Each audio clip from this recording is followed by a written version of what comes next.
I do appreciate consistency, and I have heard the same complaints from the gentleman before. And I do appreciate that the ranking member mentioned that we should buckle up, because the Republicans have the majority in the House, the majority in the Senate, and President Trump will soon be sworn in. So we do need to buckle up, because we are going to do the job that the American people sent us to do. We have much work to do, and this rules package will help us do it. I might remind my friends on the other side of the aisle, I know it's been a while since they've been in the majority, but when you win the majority, you do have the opportunity to make the rules. President Trump is ready to deliver on his America First agenda, and House Republicans must be ready to work alongside him. As a member who has served on the Rules Committee, I will be supporting this rules package so we can start working as soon as possible to contend on behalf of the American people and finally get our country back on track. I'm glad she's proud of this rules package, because, and I'm not surprised by that, because she, along with other Republicans in the Rules Committee, were responsible for blocking 6,000 amendments in the last Congress, and basically blocking 40 amendments, many of them bipartisan, that were brought before the Rules Committee to be part of this rules package. So I don't think that that's something to be particularly proud about. And to the gentlelady from Minnesota, again, thank you for reminding us, reiterating my words about buckling up. But, you know, you buckle up because you're in danger.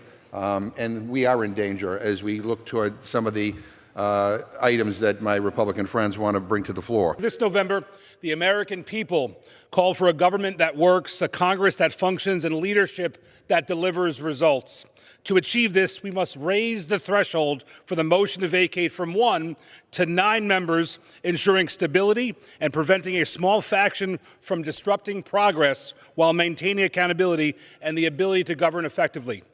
This common sense change will help us focus on issues like lowering costs, securing borders, supporting law enforcement, and strengthening the economy rather than being paralyzed by internal strife. Both Speakers McCarthy and Johnson face challenges in addressing these groups' tactics, and as any action risked further obstruction.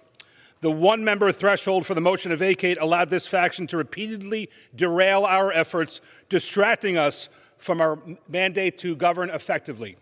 Raising the threshold for the motion to vacate to 9 members is a common-sense solution that addresses these issues while maintaining accountability. This change ensures that leadership challenges are not frivolously pursued, but instead reflect a genuine collective concern shared by a broader group of members. It strikes a balance between protecting a speaker's ability to lead and preserving the right of members to hold leadership accountable. I was proud to be among the Republican Main Street Caucus members who collaborated with the House Freedom Caucus to reach this threshold agreement back in November. But let me be clear, this provision is not about silencing dissent, but about ensuring stability. It prevents the disruptive tactics of a small minority from overshadowing the work of the majority, and most importantly, Mr. Speaker, the will of the American people. Mr. Speaker, I just say to the gentleman who just spoke that I agree with him that he's got some problems in the Republican conference with some extremist members. And he, again, keeps on using this word mandate. Again, I remind Republicans that they lost seats in the last election. But you know, you can't claim that you have this mandate to do whatever the heck you want to do and then expect us to once again come to your rescue to save Speaker Johnson if one of the extremists, if 9 extreme members in your conference want to challenge him and vacate the Speaker's chair.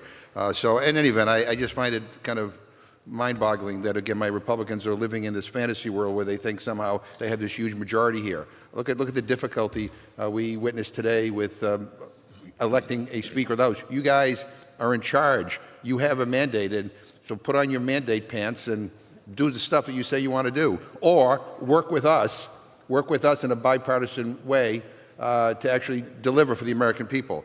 I rise in strong support of this rules package for the 119th Congress.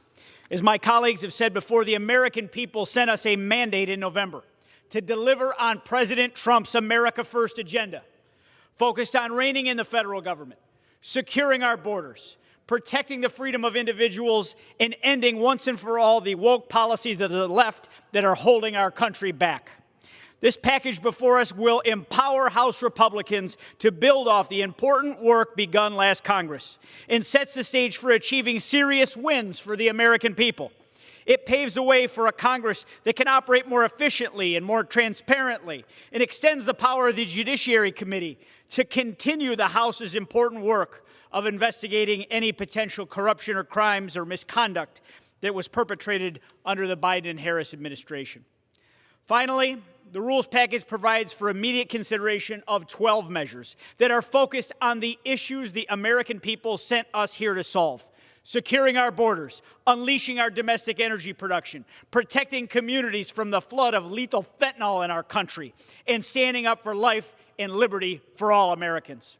Mr. Speaker, the American people sent us here with a majority to deliver real, lasting change. This rules package will help us ensure that the House can stay laser-focused on delivering that change in the 119th Congress. I strongly support the rules package before us today, and I urge my colleagues to support it as well. And with that, I yield back. Gentlelady from Minnesota reserved. Gentleman from Massachusetts. Yes. Mr. Speaker, I just want to, for the record, correct the gentleman on his use of the word mandate. I'm not sure he understands what it means. I think maybe we think it means different things. My Republican friends actually lost seats in the last election. They have the slimmest majority of any majority in nearly 100 years.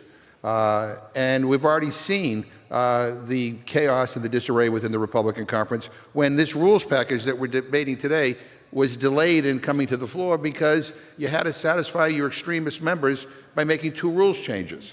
I mean, so I don't get it. But anyway, I'll just keep on correcting the record. Mr. Speaker, I now would like to yield 1 minute to the gentlewoman from Arizona, Ms. Ansari. Gentlelady from Arizona is recognized for 1 minute.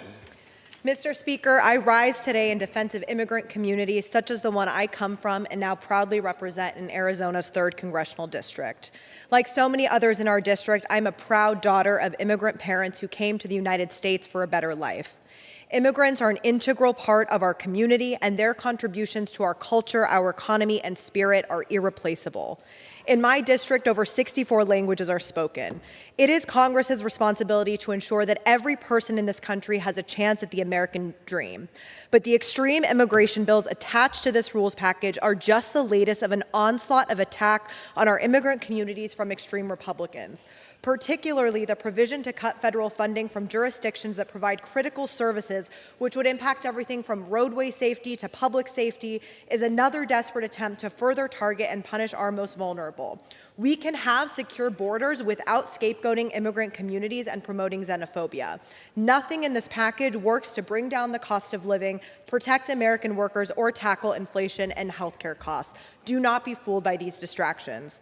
That's why I urge a no vote on this measure. Thank you. I yield back.